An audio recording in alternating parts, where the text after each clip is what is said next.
So I just bought a $250 mouse made of brass and leather. Oh wait, sorry, pointer instrument. Well, let's see how well this works out. Sponsored by Linode.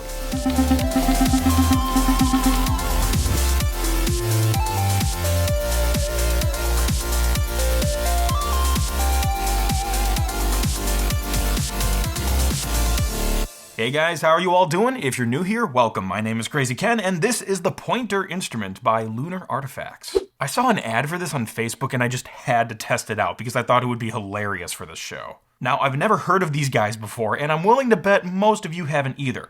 So here's a little bit I know about them. Lunar Artifacts is a design studio in London, and they seem rather new. I can't recall hearing of them until about a week ago. Their Twitter was created in March 2021, so as of today, only about 14 months ago. And judging by the photos on their website, they take design and craftsmanship very seriously, and they have a touch of a luxurious feel along with that too. But also, to quote their website, they focus on infinite repairability. And it appears their pointer instruments are easy to open and none of the components, or at least the major components, are soldered down so you can fix it and expand the life of it, and we'll take a look at the insides later too. And I was curious about their backstory, so I clicked on the video on their website, but it's like literally just B-roll. There's no music or dialogue or anything. I don't know if that was on purpose, so we'll just fill in the rest with our imagination. But anyway, everything sounds good to me. Let's unbox it and take it for a test spin. So I'm going to try to open it up just with my fingernails as to not damage the important packaging.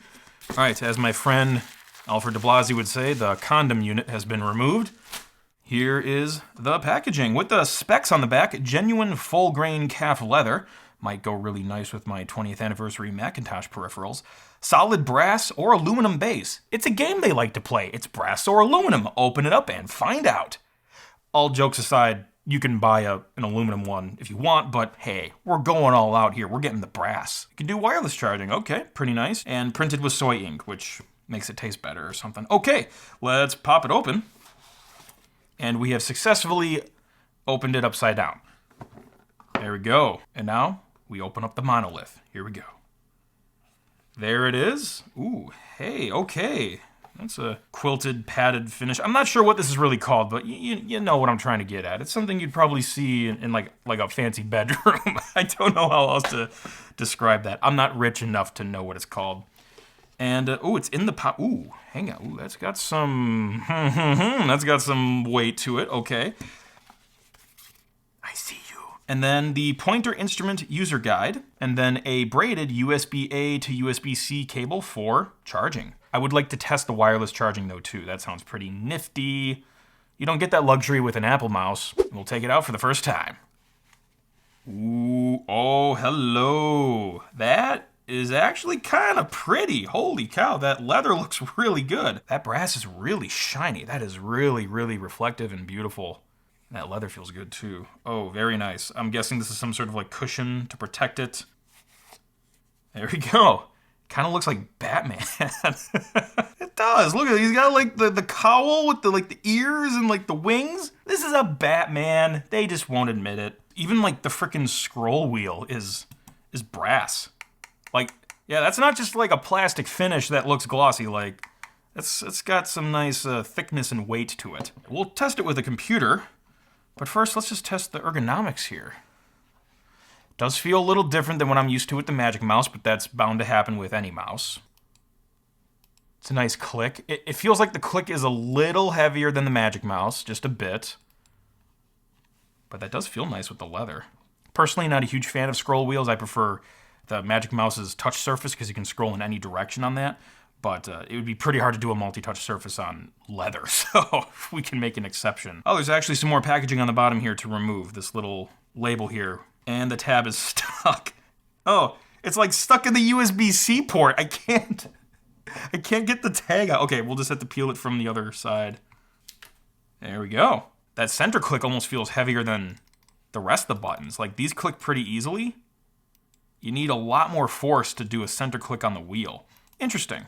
I think the thing that's tripping me up is like this wider part here, because this narrow part here is kind of the width I'm used to for a mouse, but then all of a sudden it's like, it gets wider out here, and I think that's what's kind of tripping my hand up. Hopefully I get used to it. All right, so I busted out the handy dandy iFixit toolkit, and we'll take a look at the inside of this boy. Assuming it's a boy. How do you tell? Anyway, I guess you just pop the top off. Okay, fine, I'll read the instructions. Guy, pull down from the upper edge. Okay, that's what I was doing. All right, just want to make sure I don't break anything. I mean, I can't return it anyway. The return policy is if you open it, you're screwed, which, whatever. I mean, fancy stuff. Okay, wow. Okay, ooh, hello. That actually looks kind of cool. It's like a Darth Vader style black plastic with this gold around it. Okay, I dig it. Yeah, even the screws are brass colored. Pretty sweet. Okay, I just need a hex key here. It's really small. And I'm guessing it just kind of... Oh, okay, the screws do fall out. I thought they were staying in there. Apparently not. Pull this guy out. There we go. Okay, there's our rechargeable, looks like a 850 milliamp hour battery. 1, 2, 3, pull. Oh, there's the inside. Here's the bottom assembly and the brass shell. Yeah. That's a nice solid piece of brass there. That is shiny. I probably like the brass more than the leather. I mean, the leather is still really freaking cool, but man, this brass is really sweet. I'm not a repair expert, but doesn't look too insanely complicated. The cool thing is they actually do have a lifetime repair program as well. And when I was disassembling the main board, this little board fell off and I didn't really pay attention to what it was until I flipped it over. That is the coil for the wireless charging. It'll be fun to test it with like an Apple MagSafe charger. I think that'll be great. Let's get it all assembled back together and then we'll test it on a computer. Ooh, that's magnetic. Ooh, so fancy. I just love the satisfaction of magnets aligning pieces. There we go. That feels good to me. It's back in order. Woo, victory spin. Let's do the wireless test first for the charging, and then we'll connect it to a computer. So, on the bottom, we do have the DPI sensor adjustment, and we also have the mode switcher. You can use it with the dongle, you can use it just with regular Bluetooth that's in your computer, or you can use cable mode. You can use the USB-C port on the front, so when you're charging the mouse with the cable, you can still use it with your computer, unlike with a certain fruit-flavored mouse. And of course, the wireless charging, which we will test in a sec. So let's go ahead and turn it on. Ooh, pretty lights. Let's go ahead and bust open System Preferences, and there's Lunar Mouse. All right, connect. And connected, and there it is. Worked on the first frickin' try. Look at that. Dragging a window around, right-click. Okay, well, that was a piece of cake. Let's see if we put it on the charger, if it will show a little battery charging icon. I have my MagSafe Duo here. Whoa! Okay, the mouse cursor is absolutely freaking out. Oh my gosh, this is so weird. What the hell? Okay.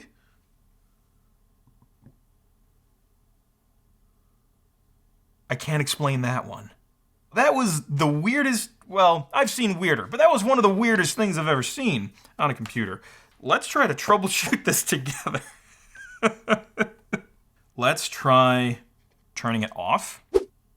I can hear it. I can hear some sort of little electrical charge going through it. So it sounds like it's doing something when it's on the Qi surface. Let's turn it back on. Nope, there goes the cursor again. Is, like, the wireless charging causing some sort of Bluetooth interference? Well, let's just put it into cable mode and charge it.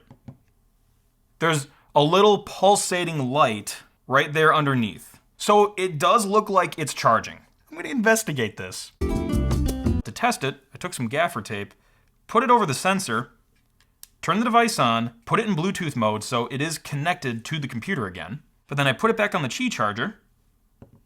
Now the cursor isn't jumping around like crazy because I blocked the sensor. So something from this particular charging surface is beaming into the sensor and it is making it go crazy. I should probably test it with another Qi charger. The only other practical one I have is the one built into my lamp.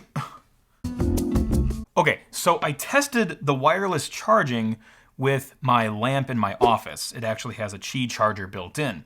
I put it on, it was still connected to the computer, the cursor didn't freak out. So I think it'll work on normal Qi chargers. The one big difference Apple does with their MagSafe is it has a magnet in it. So when you attach your phone, it aligns and stays on like that. And I'm not a magnet expert, but I'm willing to bet that magnet is what's causing the problem with the mouse cursor jumping around. So, problem mostly solved? Hopefully. You know, another nice perk about the design here with the stitched leather, it really matches the old Mac OS with that skeuomorphic design. So feel free to use this with that, and your hardware will quite literally match the software. Aesthetic.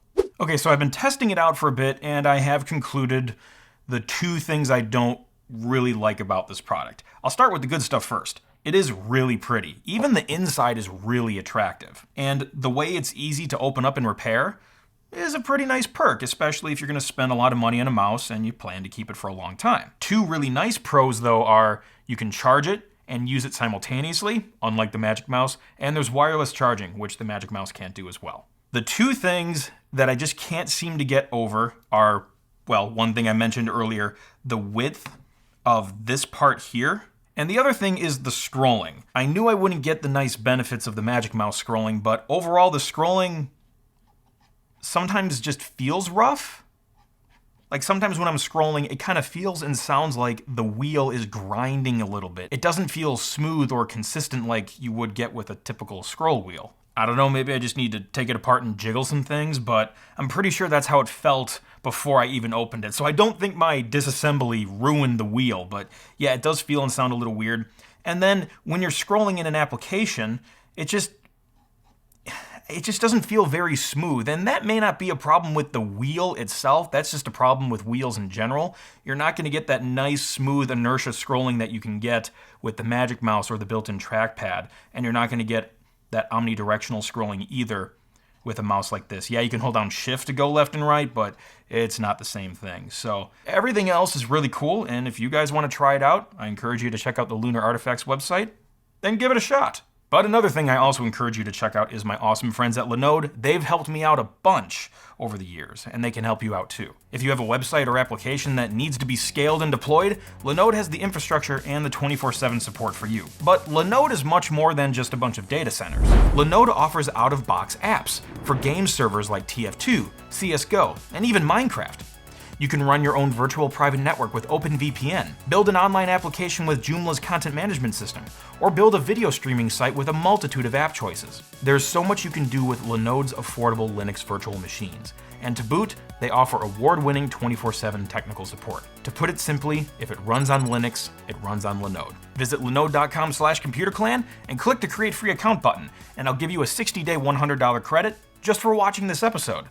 And when you do that, you're also supporting the Computer Clan, so thank you very much. So, the Pointer Instrument by Lunar Artifacts. Looks really photogenic, even on the inside, but not quite for me, mainly because of the wide part here and the scroll wheel. But again, try it out if you want, and let me know what you think. And feel free to stick around for more tech episodes coming out every week. I love making episodes about rare and retro tech, new tech, and of course, scam tech. And hey, if you like this episode, you know what to do. Thanks, and I'll see you next time. Catch the crazy and pass it on.